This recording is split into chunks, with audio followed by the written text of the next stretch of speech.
o jeito Vêneto de investir em ações. E pasmem vocês, essa palestra vai ser com um bacharel em engenharia mecânica, né? Então, formado em engenharia mecânica pela UFMG, pós-graduado em finanças pela Fundação Dom Cabral, sócio fundador da Vêneto Investimentos, atua há 15 anos no mercado de renda variável. Recebam ele, Carlos Pessoa, um dos gestores com melhores resultados em renda variável no Brasil, do país, nos últimos 3 anos. Com vocês, Carlos.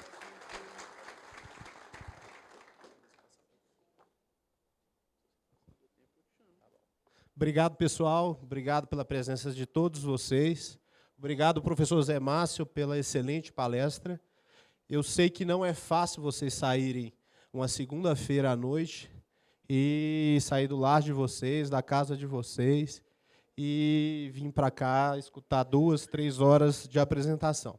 Espero que gostem. Vou mostrar um pouquinho o que a gente anda fazendo dentro da gestora, mostrar um pouco... talvez de uma parte do mundo de investimentos que sempre me encantou muito. Vou contar um pouquinho da minha história e um pouquinho da história da gestora. Como o Marco Túlio comentou, eu não sou economista, eu não sou contador, tampouco administrador de empresas. Meu bisavô foi engenheiro, meu avô, engenheiro, meu pai, que está aqui, engenheiro também, e eu não tive muita escolha, apesar do que era minha desejo e vontade. Só que, ao longo desse trajeto, na escola de engenharia na UFMG, a gente, lá em casa, meu pai, com pouquíssimo tempo para acompanhar investimentos, pouquíssimo tempo para entender o que o gerente do banco estava fazendo, pouquíssimo tempo para acompanhar a dinâmica de sua carteira, ele começou a ter o mesmo tipo de problema que fizeram, muitas vezes, vocês estarem aqui hoje à noite. Taxas de carregamento, previdência privada, no mês de dezembro, você tem que perguntar qual é, ao menos, seu regime de tributação, produtos caros, onerosos. E, assim, com 18 anos de idade, eu comecei a fazer cursos de investimento para ajudar meu pai, minha mãe e meus familiares a investir melhor. Durante o trajeto do meu curso de engenharia mecânica, eu acabei fazendo talvez uns 15 a 20 cursos. Eu nem tenho ideia da quantidade de cursos que eu fiz. Eu fui para o Rio de Janeiro várias vezes, eu fui para São Paulo várias vezes, aqui em Belo Horizonte também. Fui até para o sul do país fazer curso de investimentos. Ao final do meu curso de engenharia mecânica, o que é que vocês acham que eu queria, que área eu gostaria de trabalhar? Alguém chuta aí? Mercado financeiro. E o que acabou acontecendo nesse processo é que eu fui trainee na Vale do Rio Doce. No meu último ano de trainee da Vale do Rio Doce, eu tive a oportunidade de continuar dentro da engenharia mecânica. Fui convidado para permanecer dentro da Vale do Rio Doce, só que ali aconteceu o primeiro grande dilema da minha vida. Eu vou para o que meu coração mandava, eu iria para onde meu coração mandava, ou eu continuava meu curso, o trajeto dentro da engenharia. E assim foi feito. Em 2009, eu recusei a opção, o convite da Vale do Rio Doce, acabei declinando o convite. Nesse ano de 2009, eu, Fernando e Fred fundamos um agente autônomo de investimentos, em 2009 para 2010, em Sete Lagoas, interior. Alguns de vocês, Marcelo Denaro acompanhou esse comecinho desse processo todo aí. E só que a gente acabou enxergando que o nosso mundo, o nosso objetivo do longo prazo era ter um trabalho de assessoria muito exclusivo e muito próximo dos nossos clientes, e de uma forma muito plena. E com um agente autônomo de investimento, na época, a gente não conseguiria fazer isso. Eu não conseguiria atender meu cliente fora do Brasil, na plenitude, eu não conseguiria gerir um fundo de investimentos, eu não conseguiria gerir um fundo exclusivo. Então, a partir do ano de 2010, eu, Fred e Fernando, zeramos o nosso agente autônomo de investimento, À época, a gente foi até para os Estados Unidos, passamos 15 dias lá, entendemos muito o modelo americano para assim tomar essa decisão. E a partir de 2016, para o ano de 2017, é fundada a gestora, é fundada a Venet. De lá para cá, graças a Deus, foi uma trajetória de muito crescimento, de valorização do nosso trabalho. O ano passado, a gente passou por um processo de aporte de capital dentro da nossa gestora. Esse ano, o nosso principal veículo de investimento em renda variável está, esse ano, entre os 5 primeiros resultados, com menor volatilidade. Então, acho que isso é tudo um reconhecimento do trabalho que a gente vem fazendo. Hoje eu vou tentar abrir um pouquinho a caixa preta da nossa área de gestão, na nossa área de análise, mas muito direcionado para a renda variável. Eu vou mostrar um pouquinho como eu penso, como minha equipe pensa, quem são as nossas referências e de que forma a gente pensa renda variável. Para a gente entender hoje, a gestora tem o serviço de carteira administrada, investimentos internacionais, fundos exclusivos, mas hoje nós vamos focar nessa última caixinha aqui. Eu vou falar um pouquinho de renda variável. Vou mostrar o que deu certo, o que deu errado e o que a gente está de olho. Vamos lá. Primeira coisa, complementando muito do que o professor José Márcio Camargo vem comentando na palestra anterior, é que eu, a cada dia que passa, eu tenho uma convicção. Nós, brasileiros, passamos 30, 40, 50 anos numa dinâmica que a gente chama de Bolsa CDI. O que é Bolsa CDI? Alguém sabe o que é Bolsa CDI? O que é, Marcelo? Há 3 anos atrás, o que o Marcelo está falando aqui, é que há 3 anos atrás a gente tinha uma taxa Selic de 14% ao ano. Ou seja, o sujeito que aplicasse a 100% do CDI seria remunerado a 14% ao ano.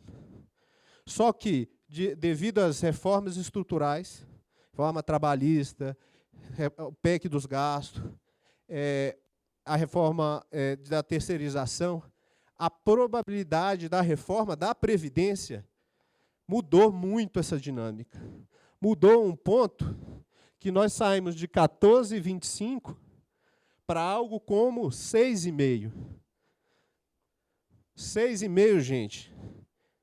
Quando eu olho 100% do CDI e desconto imposto de renda, olha quanto me sobra mensalmente. E se eu pego a inflação mensal? Olha quanto sobra para o investidor. E o pior disso tudo, como é a média dos investidores? Os investidores no Brasil superam 100% do CDI? O que é que vocês acham? Supera na média? Não supera, gente. A gente vem fazendo, como sabem, um trabalho muito até educativo em Belo Horizonte. Volta e meia, bate lá na gestora, carteiras, o cara com carteiras com um perfil, até num volume muito alto, que você começa a achar, não, Carlos, essa carteira vai render 150, 160, 170% do CDI. Mas, quando a gente enxerga, na maioria dos casos, o dedo do conflito de interesse está lá. Só para a gente ter uma ideia, se o que eu enriqueço, o que eu gero valor, é tudo que ultrapassa a inflação, hoje, se eu tenho R$1 milhão aplicados a 100% do CDI, eu tenho R$1.000 de ganhos, rendimentos acima da inflação. Onde que eu quero chegar? Onde que eu quero mostrar para vocês? Talvez a gente não vai ter uma taxa de juro real semelhante à americana, perto de zero. Você tem um título americano pagando 1,5%, eu tenho inflação de 1,5%. Eu acredito que jamais a gente vai chegar nesse patamar. Mas é muito, mas muito difícil a gente voltar a uma taxa Selic de 15%. Isso é muito complicado. Quando isso poderia acontecer? num grande choque, uma não aprovação da reforma da Previdência, e isso vai vir junto uma série de outros problemas. Então, o que eu entendo? A Bolsa CDI, a níveis muito altos, é coisa do passado. Tem um filme da década de 90, muito famoso, vocês talvez vão lembrar do Jack e da Rose, mas eu vou fazer uma comparativa, vou fazer uma metáfora aqui.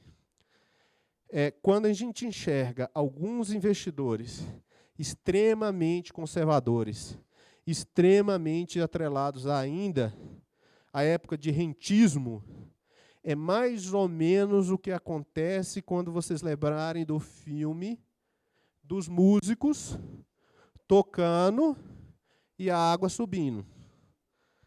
A água está subindo, gente. A água está subindo.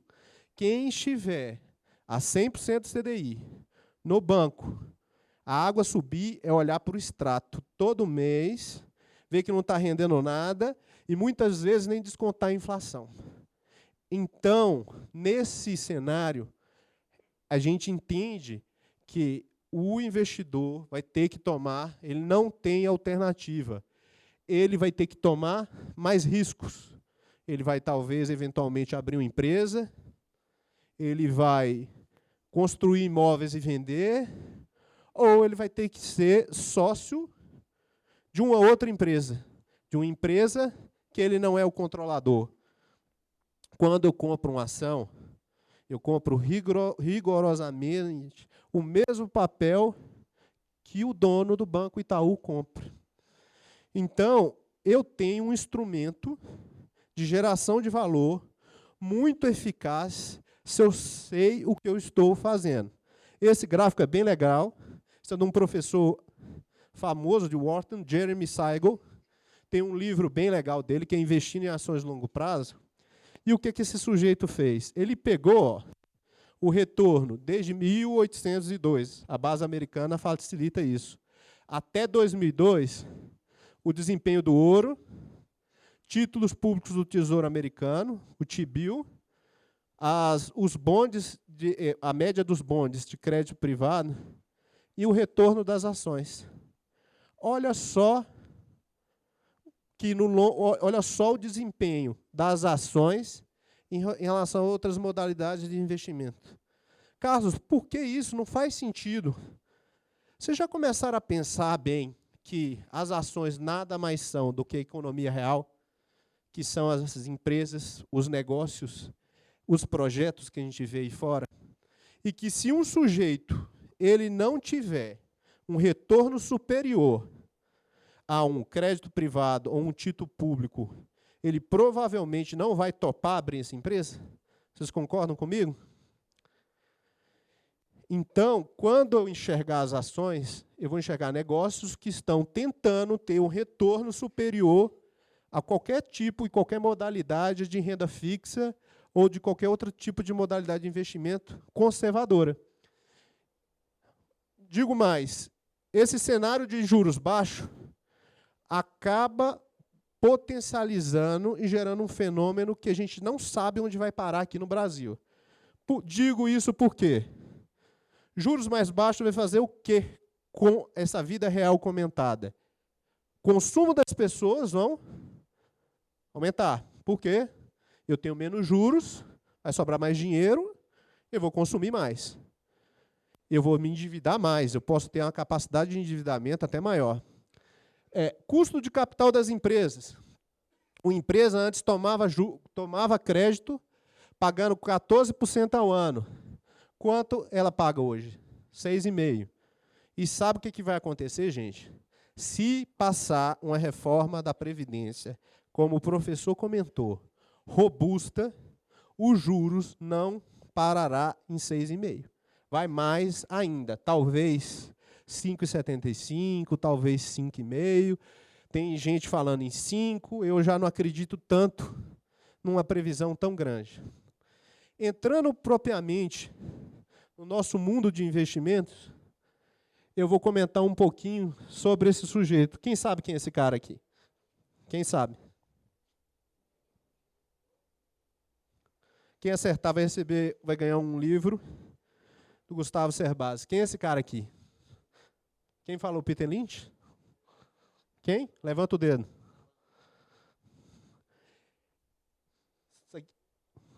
No final da palestra, você tem um livro comigo. Esse cara se chama Peter Lynch. Para mim, ele é a maior referência do mercado financeiro. Acaso, mas o Warren Buffett, ele foi dono de empresa. Ele é dono de empresa, não é gestor de renda variável. Esse sujeito assumiu um fundo em 1977, que é o Fidelity Magellan Fund, e teve o maior retorno da história do capitalismo em dólar. Ao final do ano de 1990, este fundo atingiu o patamar de maior fundo de investimento de todo o globo terrestre. Esse cara teve esse desempenho histórico. Para a gente ter uma ideia, o retorno médio de quem investiu com Lynch em 1977 foi de mais de 28% em dólar ao ano. O que vocês acham desse retorno? Quem investiu ganhou muito dinheiro com isso aqui, não? O que vocês acham? Ganhou muito dinheiro? Para a gente ter uma ideia, $1 milhão se transformaram em 13 anos, 25 milhões de dólares. Só pegar HP12C de vocês e colocar aí 1,28 levar a 13, que vocês vão encontrar a resposta. Mas o que vocês acham? O pessoal que investiu com Lynch ganhou muito dinheiro? O que vocês acham?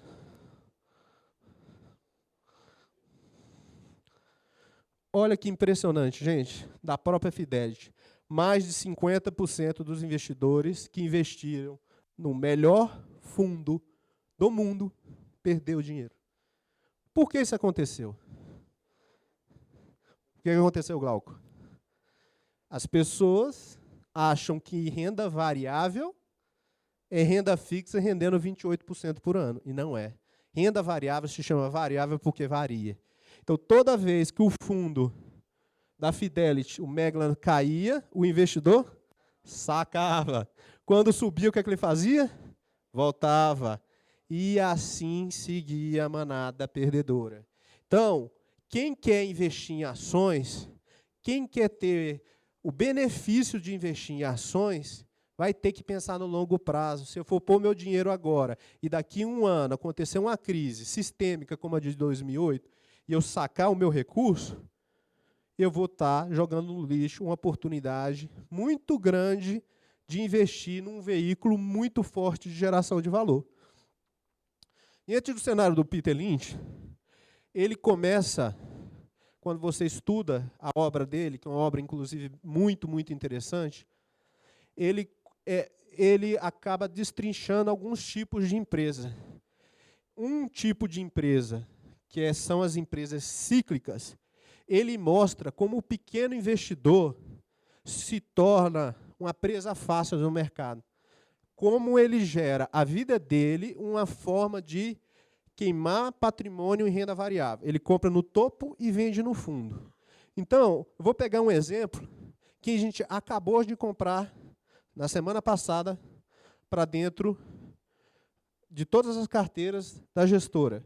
Vou falar um pouquinho da Dias Branco, mostrar um pouco do ciclo da Dias Branco e vou mostrar como funciona um ciclo de uma commodity e como as pessoas podem vir a perder dinheiro se não entenderem muito bem o que estão fazendo. Dias Branco é dona da empresa, de várias empresas, Piraquê, Adria, outras empresas de consumo de biscoito, de salgados, e que consome bastante trigo. Então, esse papel é muito ligado à dinâmica de uma commodity. Como funciona a dinâmica de uma commodity? Eu tenho a situação onde eu consumo trigo, esse insumo acaba subindo, o que acontece? O produtor, olha, o trigo custava R$10 a saca, agora custa 20. Vou produzir, vou deixar de produzir milho e vou começar a produzir trigo. O que acaba acontecendo? repasse, aumento do custo do insumo. A Dias Branco não consegue repassar na integralidade esse aumento de custo, menor demanda de produto final. Se eu estou falando de uma maior empresa de biscoito brasileira, ela acaba sofrendo nesse processo. O que vocês acham que acontece com as menores? O trigo sobe, sobe, sobe. Eu sou produtor de biscoito. Meu amigo PV comentou aqui. Então, nessa dinâmica, chega um momento que as pequenas empresas começam a quebrar. Empresas ineficientes quebram. Começa o quê? Ter o ciclo inverso. Redução de demanda pelo insumo.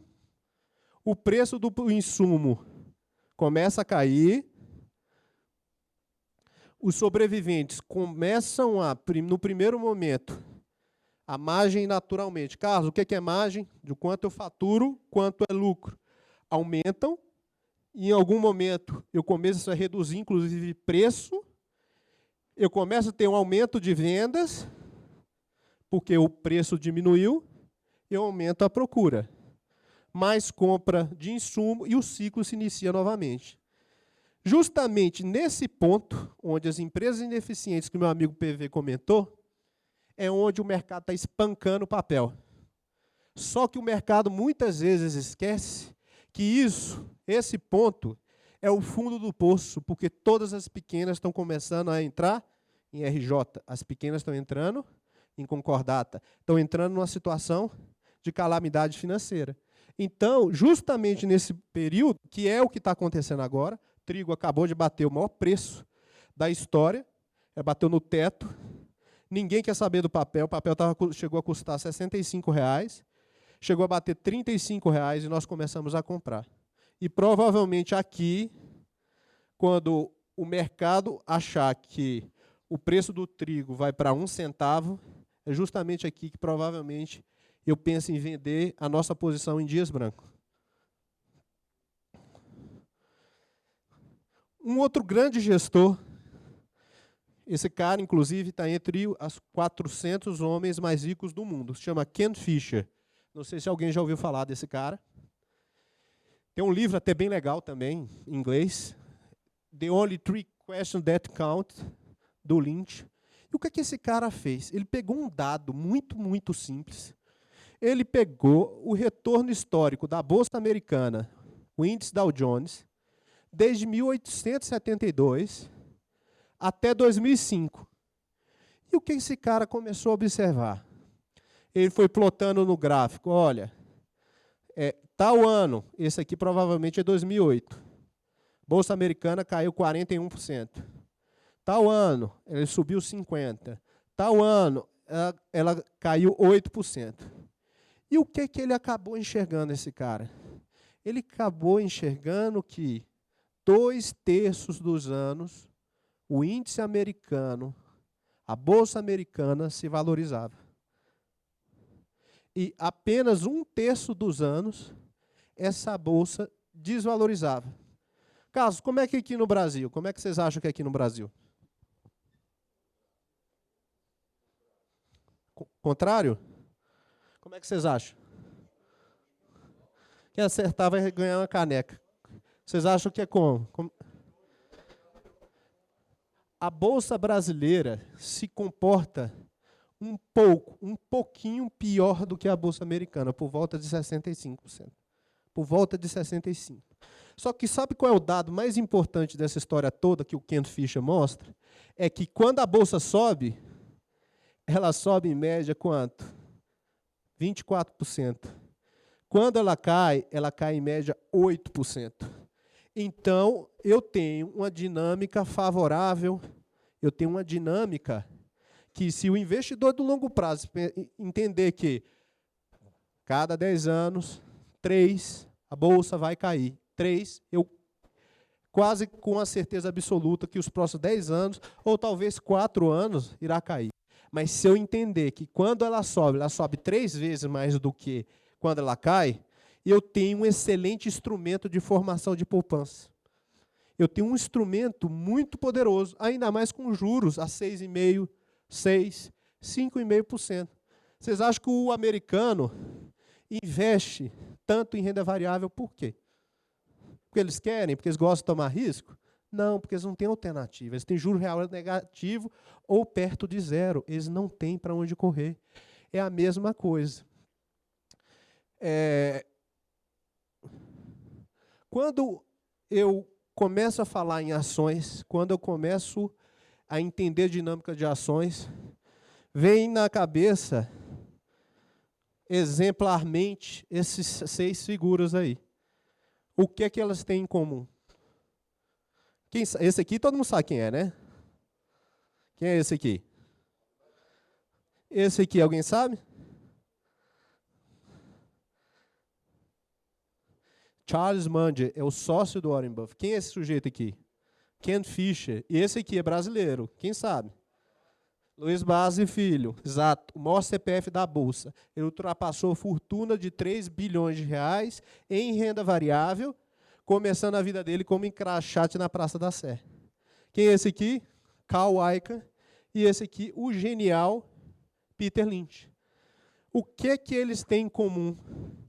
Exceto o Charles Munger, todos investidores de longo prazo, todos value investors, ou investidores de valor, todos têm e possuem uma cabeça com fios brancos, exceto o Charles Munger, né, porque já não tem mais muito fio na cabeça. Todos eles entendem essa dinâmica comentada pelo Ken Fisher. Todos eles entendem essa dinâmica de longo prazo. Hoje, os 6 estão entre as 400 pessoas mais ricas do mundo. O que é que eles buscam? O que é que esses caras estão à procura?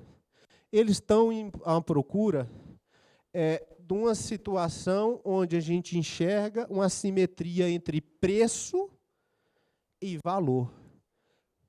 Mas o que é valor para esses caras?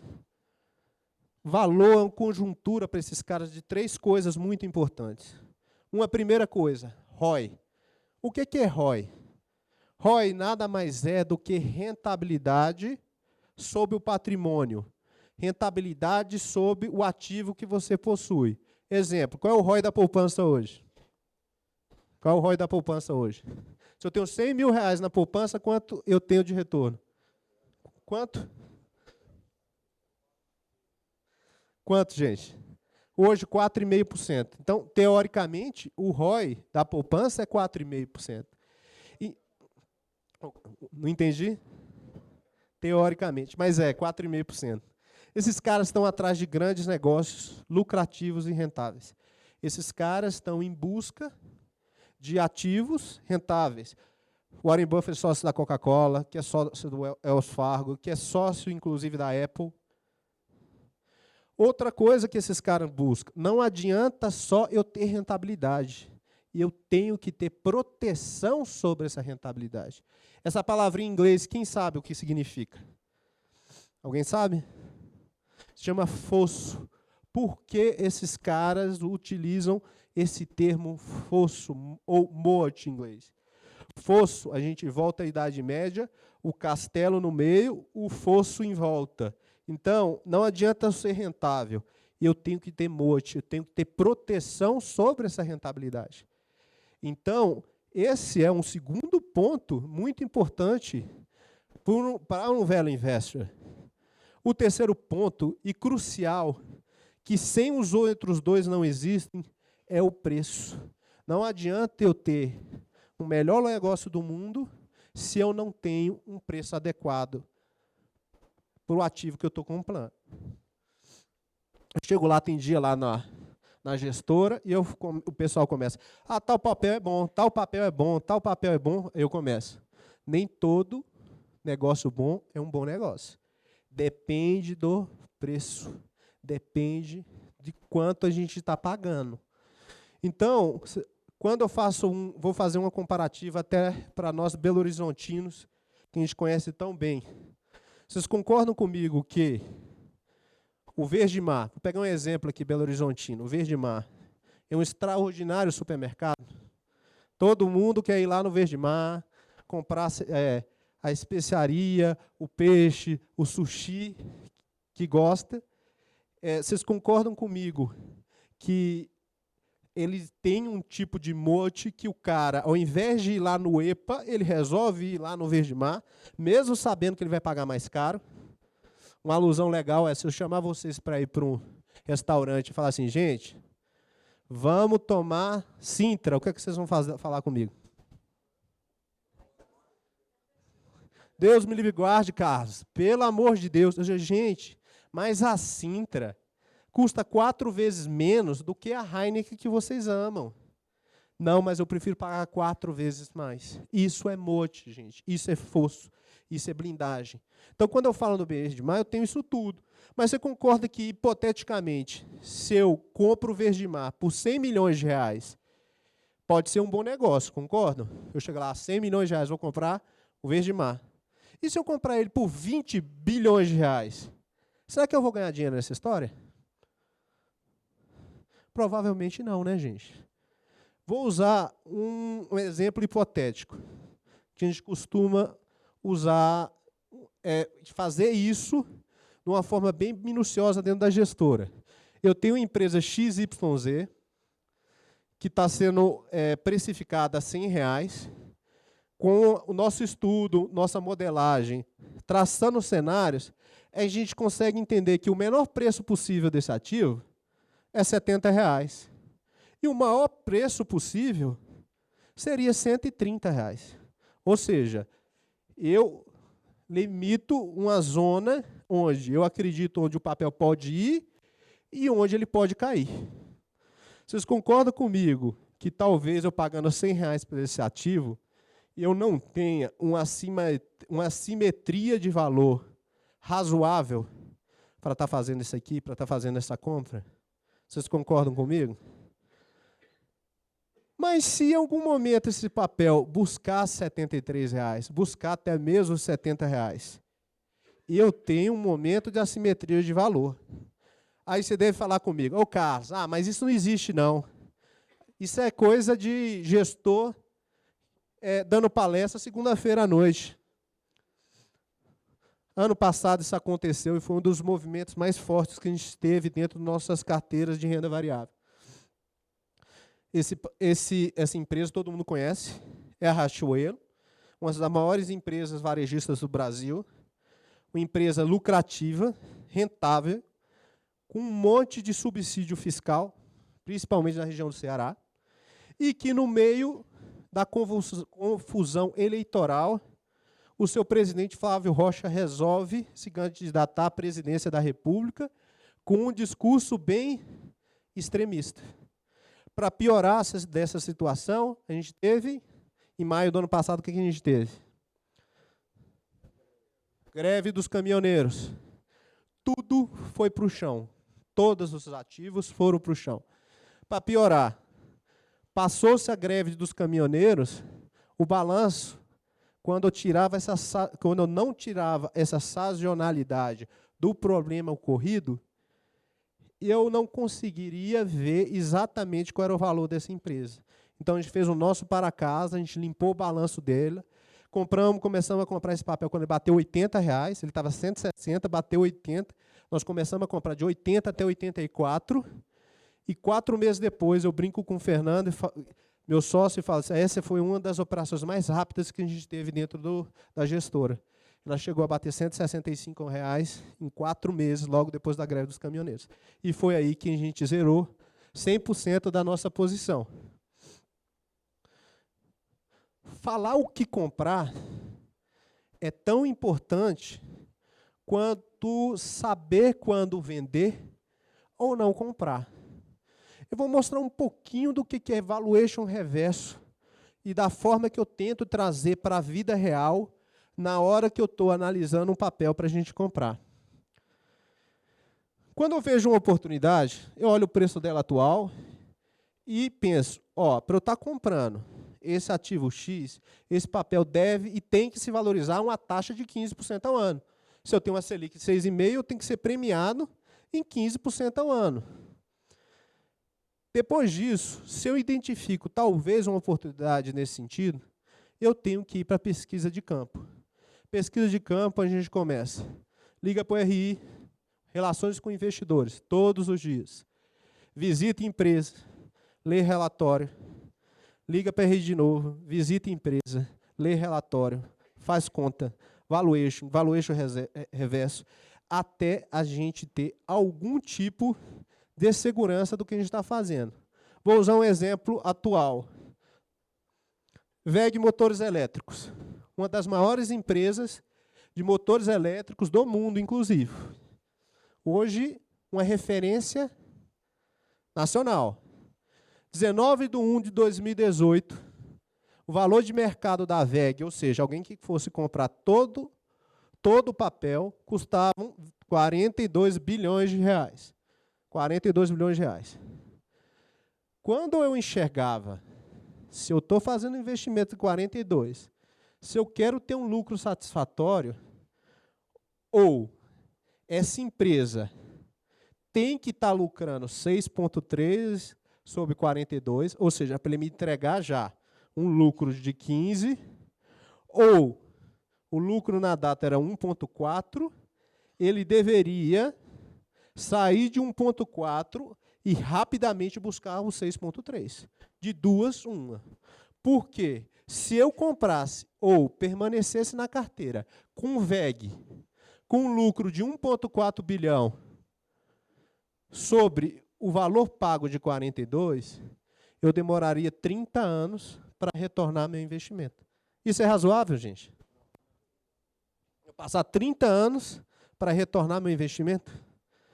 Então, eu comecei a pensar, olha, o lucro em relação ao preço pago não se justifica. Vamos analisar a segunda hipótese. Será que isso aqui tem condições de sair de 1,4 para 6,3? Lucro nada mais é receita menos despesa. Então, eu posso trabalhar tanto na receita como na despesa. A participação da WEG estava crescendo muito nesse período? Não. Ela é uma monstra, é uma grande empresa. Talvez há 30 anos atrás, sim. O Brasil e o mundo passavam por um boom industrial? Não. A WEG lançava novos produtos inovadores, disruptivos? Não. Ela até tem um trabalho com energia renovável, que até é legal, mas é uma pequena participação do negócio dela. Crescimento dos lucros nos últimos 5 anos, 7,6%, com faturamento em dólar, com venda lá fora. Então, você não pode nem colocar tanto na conta a crise aqui dentro. A margem de lucro, ou seja, o lucro sobre o faturamento percentual, se permanecia estável. Investimentos, não. Sujeira no balanço, ó, pode ser que tenha alguma coisa contaminando o balanço que eu não esteja enxergando. Vamos limpar esse balanço? Tinha algo? Não. A empresa tinha redução de custos? Também não. Aí eu pensava, é provável a WEG sair de 1,4 bi para 6,3? É provável? A gente tinha uma posição nesse papel. A gente desfez a posição nesse papel, neste dia, por conta disso. WEG, de lá para cá, se valorizou 2%, o índice Bovespa 20,7% e as nossas carteiras perto de 70%. Então, gente, saber a hora de vender e saber se o crescimento é crível daqui para frente é tão importante quanto saber a hora de comprar um ativo. A gente vai entrar em 2 cases. Não adianta só falar coisa deu certo aqui dentro, né, gente? Vamos falar de coisa que deu errado primeiro, mostrar um case que deu errado, e depois vou mostrar um case que a gente ainda está em andamento, que a gente gosta bastante e que já deu super certo. O primeiro case é Cielo. Todo mundo conhece Cielo, porque é a maquininha de cartão de crédito, cartão de débito, que todos vocês conhecem. Em 2015, a gente viu uma empresa com situação financeira extremamente saudável. A gente viu uma empresa que ela era muito, muito grande, ela era maior do que o segundo player, que na época era Redcard. As pessoas reconheciam a Cielo como um grande serviço, uma grande empresa de adquirência, esse setor se chama adquirência. De cada R$1 que Cielo faturava, 60 centavos era lucro líquido no bolso do acionista. É um absurdo isso aí. Já pensaram nisso? Era um absurdo isso. O retorno sobre patrimônio. Olha que interessante. Essa empresa é uma asset light. O que é uma asset light? Uma empresa que precisava de um escritório na Faria Lima, 200 computadores e mais nada. Ou seja, ela gerava um montante de dinheiro sem precisar de investimento. Crescimento de receita muito forte, ano após ano, que vinha acontecendo. O Bradesco e o Banco do Brasil, os dois maiores acionistas, fazendo venda cruzada, chegava no Banco do Brasil, olha, você vai ter que ter máquina da Cielo, você vai ter que ter máquina da Cielo, a famosa venda cruzada. E, para melhorar a situação, Visa só poderia passar em máquina da Cielo. Era quase um monopólio, era quase uma concessão. Brinco mais uma vez com o pessoal lá dentro da gestora. Não adianta a gente olhar para trás, a gente tem que olhar para frente. O cenário era lindo, maravilhoso. Mas o que a gente enxergava em 2015? Eu tinha uma mudança cultural, população usando cartão de crédito e de débito. Eu tinha uma necessidade, pouquíssima necessidade de capital, que se eu não precisava de computador. Eu tinha uma bancarização da população. Eu enxergava, olha, a população ainda vai ter que se bancarizar. Vocês têm ideia de qual é o percentual da população que não tem banco até hoje? Quanto, PV? Não. Quem acertar, leva uma caneca. Alguém tem ideia? Que não tem banco, Marcelo? Quem falou 30? Bruno, você tem uma caneca. 30% da população brasileira ainda não tem conta em banco. Isso era um grande trigger. População brasileira com reduzido nível de poupança, como todos nós sabemos, ou seja, cartão. Custo de tecnologia decrescente, então o custo se pulverizava em termos tecnológicos. Quanto mais gente usasse Cielo, menos eles gastavam. Durante a crise, o que a Cielo começava a ligar para vocês? Vamos antecipar recebível. O que é antecipar recebível? Eu vendi parcelado em 12 vezes sem juros. O lojista recebe uma parcela esse mês, espero 30 dias recebo, mais 30, mais 30. O que a Cielo fazia? Fulano, você tem 100 mil para receber em 12 meses. Você quer 70 mil agora? Durante a crise, a Cielo fez um montante de dinheiro assim. Ele antecipou o recebível, ele descontou. Isso é quase o desconto de duplicada. Então, era um mercado disruptivo, mesmo na crise. Os investimentos já tinham sido realizados e minúsculos, gestão reconhecida como excelente. Ou seja, eu tinha um cenário perfeito. Eu tinha um cenário maravilhoso. Só que o mercado nos ensina que muitos cenários maravilhosos não acabam tão bem. Na época, começou logo em seguida competição. Hoje tem maquininha azul, amarela, laranja, verde, maquininha de graça, maquininha alugada, tem maquininha de tudo quanto é jeito. Para a gente ter uma ideia, hoje tem empresa que não tem nada a ver com banco oferecendo maquininha. Quem está entrando agora é Mercado Livre e pesadamente nisso. A iFood também, né? Alguém comentou aí, está entrando nessa história de adquirência também. Ou seja, o nosso famoso fosso ficou para trás. O fosso da Cielo foi invadido. Estouraram uma muralha do castelo.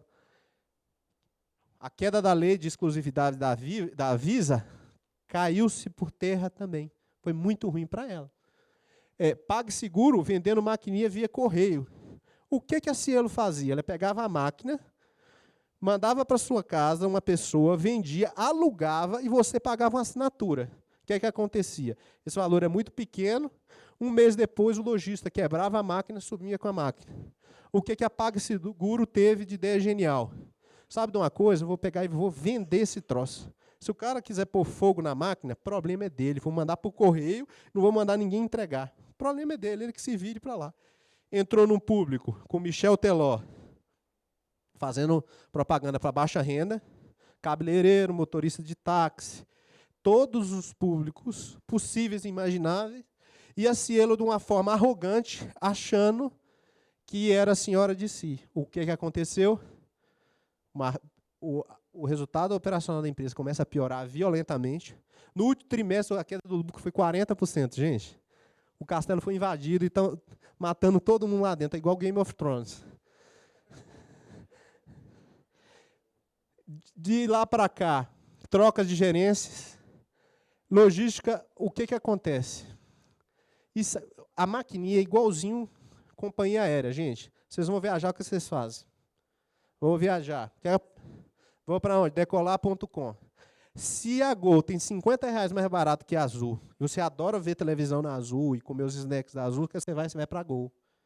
Maquininha é a mesma coisa, o cara não quer nem saber a cor dela, se é verde, laranja, azul. Se for mais barato, vai ter a migração. Então, o que acaba acontecendo numa situação dessa é que você está enxergando um setor extremamente competitivo. Extremamente competitivo. E, além disso, aqui, ó, a quase R$20, que foi quando a gente saiu, a gente realizou a perda, ainda nesse preço se embutiu um crescimento muito forte da empresa. Quanto está custando o selo hoje? Vocês têm ideia? 6 e quanto, Ângelo? 6,70. O papel sangrou. Quando chegou a 9,30, a gente até comprou um pouco, mas nós vendemos logo em seguida a 11,50, 11,60. A gente viu que já não tinha o que ser feito. Não são só lamúrias, vamos comentar um pouquinho que deu certo também. Esse é um case que a gente se orgulha muito na gestora, porque nenhum analista, nenhum relatório, ninguém acompanhava o case Júlio Simões Logística. Nós já estamos na posição tem algum tempo, inicialmente pela Movida e depois pela holding do grupo. Holding é uma empresa que detém outras empresas. Então, o que acaba acontecendo? Júlio Simões Logística é dona da Movida, aluguel de carro, você chega no aeroporto, laranjinha é ela. A Júlio Simões Logística mesmo, do termo, quando você vê esse caminhão lá na 040, JSL, é a Júlio Simões Logística. E a Vamos, vocês têm ideia do que seria a Vamos? É até um conceito bem legal. Vocês sabem o que é a Vamos? O que a Vamos faz? Aluguel é um Uber de caminhão. É um Uber de caminhão. Ela é pioneira, ela é a maior, tanto em logística como aluguel de caminhão. E a Movida é uma das 3 maiores do Brasil. Hoje a gente tem uma grande referência aqui em Minas Gerais, que é a Localiza, mas Movida é uma referência junto com Unidas e com Localiza. Então, essas 3 empresas representavam o grupo JSL. O que a gente via? A empresa era alavancada, só que a Selic não parava de cair, e continua caindo. A Selic saiu de 14,25 para 6,5. Pelas nossas projeções na época, se a Selic batesse 7,5, só isso já seria motivo, já seria o fato para o lucro da JSL dobrar. Só a desalavancagem financeira. Segundo ponto, a empresa começou com mais sobra de caixa, mais geração de caixa, começou a amortizar a dívida. A gente via o lançamento das ações da Vamos. A Vamos estava dentro do grupo, a gente via a possibilidade de lançamento das ações. Nova lei do frete mínimo. Alguns choram, né? Outros riem. Vocês já pensaram que a lei do frete mínimo foi um grande negócio para a Júlio Simões Logística? Pensa bem, eu sou um caminhoneiro independente. Para eu conseguir tomar um frete de Júlio Simões Logística, o que eu tinha que fazer? Baixar o preço. Eu poderia baixar o preço? Não. Então, se eu vou pagar o mesmo preço entre Júlio Simões Logística e um caminhoneiro independente, o que eu vou fazer? Eu vou na Júlio Simões Logística. Então, às vezes, quando o governo mete a mão nas coisas, ele machuca alguns e privilegia outros. Isso aqui foi claro na época para a gente. Foi um dos motivos. Outro ponto, reforma trabalhista e terceirização, que o professor comentou tanto. Foi ótimo, foi um verdadeiro sonho para ela. A empresa fazia investimentos na aquisição de novos caminhões, então ela se endividava, novos carros, mas esses novos carros e novos caminhões conseguiam custear esse custo da dívida a cada dia que passa mais. Então, cada vez que tivesse mais carro e caminhão, mais lucro ele entraria, mesmo se dividando. Isso é um conceito que a gente chama isso de ROIC. Modelos seminovos em fase inicial. Só que a Movida tinha um grande professor, um professor mineiro chamado Localiza. A Localiza é mestre em comprar um carro, alugar durante 12 meses e depois vender ainda com lucro. A Movida teve um grande professor chamado Localiza e ela começou a ajustar o modelo de seminovos. Outra situação, mudança padrão de consumo. Uber. Vocês acham que o cara que vai te buscar na porta da sua casa, 100% das vezes o carro é próprio? É da onde? Localiza, Movida ou Unidas. Só que a Movida, ela tem um posicionamento de mercado de menor custo. Então, ela se beneficia e se beneficiou dessa mudança de padrão de consumo. Quer ver uma coisa que mudou também? Quem vendeu carro aqui e está andando de Uber? Eu sei de uns aqui, várias. Olha isso aqui. Vocês estão ajudando o resultado na Movida, gente. Vocês estão ajudando o resultado das nossas carteiras. Olha que é legal também. Falam que o Brasil é uma verdadeira jabuticaba, né? Hertz veio para o Brasil. Aves veio para o Brasil. O que é que acabou acontecendo? Quem comprou Hertz foi Localiza. Quem comprou Aves foi Movida. O Brasil é uma jabuticaba para alguns setores. Setor bancário, HSBC veio aqui, não deu conta. Citibank veio para cá, não deu conta. O setor de aluguel de carro é a mesma coisa aqui. Quais eram nossos riscos na época? Olha, se o juro subisse, a empresa era alavancada em 4,4 vezes o resultado operacional. Ela tinha uma correlação com o PIB. Se o PIB tombasse, seria um problema sério para ela. Poderia ser.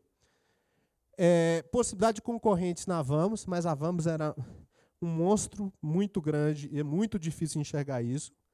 A empresa precisa de muito capital para investir, porque ela vai comprando caminhão, vai comprando caminhão, vai comprando caminhão, vai comprando carro, então ela precisa de muito dinheiro. Então, uma chamada de capital poderia acontecer. Processos judiciais contra o Fernando Simões. O controlador não é o Júlio Simões, por causa do nome, é o pai dele, é o Fernando Simões. Então, a gente tinha alguns riscos que, na nossa modelagem, nos nossos estudos, a gente entendia que não seriam relevantes. Aí, quando eu olho o preço negociado, eu vi uma empresa ser negociada 6 vezes o lucro. Quanto a referência no mercado era negociada à época? 30 vezes o lucro a Localiza. A gente entende que a Localiza é mais empresa que a Movida e a Júlio Simões, mas não tanto. A queda da Selic já dobraria o lucro por si só. Júlio Simões era Movida, a holding, e recebendo ele de brinde, ou seja, só a Movida, que é uma parte da holding, eu estava comprando Movida e ainda recebendo de prêmio, de graça, a logística, mais a Vamos de brinde. Carlos, como é que essas coisas acontecem? Acontece. No mercado não sei o motivo, não sei qual é a justificativa, mas acontece.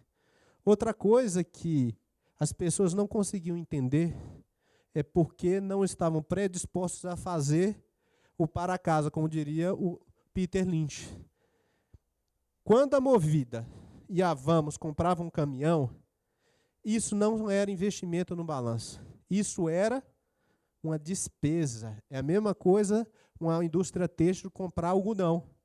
Só que, diferentemente do algodão, aquele carro comprado com desconto, aquele caminhão com desconto, lá na frente eu conseguiria vender com valor superior. Então, o balanço da Movida, da Júlio Simões, era completamente poluído.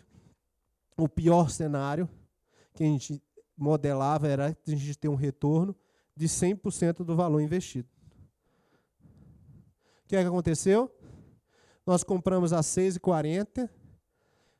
Semana passada, esse papel bateu 14,30. Ainda hoje, eu entendo que o papel está barato. Hoje, 70% da movida custa R$10,40. Se eu pego a Vamos, que está dentro da Road, JSL, e somo pelo preço piso da tentativa de lançamento de ações, que não aconteceu, porque o Fernando Simões não aceitou entregar o negócio a esse preço, eu, sem a divisão de logística ainda, já valeria 18. Já está 14,30. A logística vem gerando só logística, caixa para pagar toda a dívida. Os triggers continuam válidos. Então, esse é um tipo de papel que a gente gosta de operar, quando o mercado não está vendo, quando a gente vê uma assimetria absurda de valor. A minha chance de dar errado, eu vou perder X, se der certo, eu posso ter 2, 3, 4X de retorno. Nós já estamos terminando, tá, gente? Isso aqui é um pouco da gestão de renda variável que a gente tem lá na gestora. As categorizações do Peter Lynch, divisão, porque alguém pode chegar para mim e falar assim, ô Carlos, beleza, a carteira de renda variável de vocês está performando super bem. Será que vocês não acertaram 2 ou 3 papéis para fazer isso?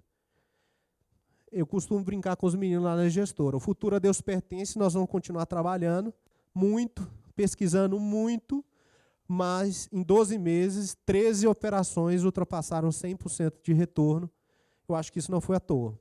De uma forma que a gente tem uma diluição absurda, ou seja, o maior papel que a gente tem dentro da carteira passa um pouco, 8%, que é a Júlio Simões Logística, inclusive, ainda é, porque eu acredito no potencial. A maioria das ações dentro da nossa carteira está fora dentro do índice Bovespa, mas sempre buscando empresas com receita resiliente, previsível, estruturada, empresas com baixo nível de endividamento, com nível de governança altíssimo. É esse tipo de negócio que a gente gosta de investir, com uma série de setores diversificados, desde software a financeiro. Isso aqui é um pouco do que a gente faz lá dentro da gestora. Esse é o retorno do nosso veículo, da nossa carteira. Esse ano nós estamos chegando a 32% de retorno, 33%, em 12, 64,4%. Em 24, a gente já está chegando perto de 100% de retorno sobre a gestão de renda variável dentro do escritório. Para finalizar minha palestra, eu quero deixar uma frase que eu acho muito, muito legal. Se eu conseguir deixar isso na cabeça de vocês, o mercado acionário é um mecanismo de transferência de dinheiro do impaciente para o paciente. Um dos maiores investidores de todos os tempos adora usar essa frase e eu gosto bastante dela também. Então, quem não tiver perfil de longo prazo, quem não tiver visão de longo prazo, vai ficar igual os pianistas lá do Titanic afundando, porque essa é a realidade. Obrigado, pessoal. Até a próxima.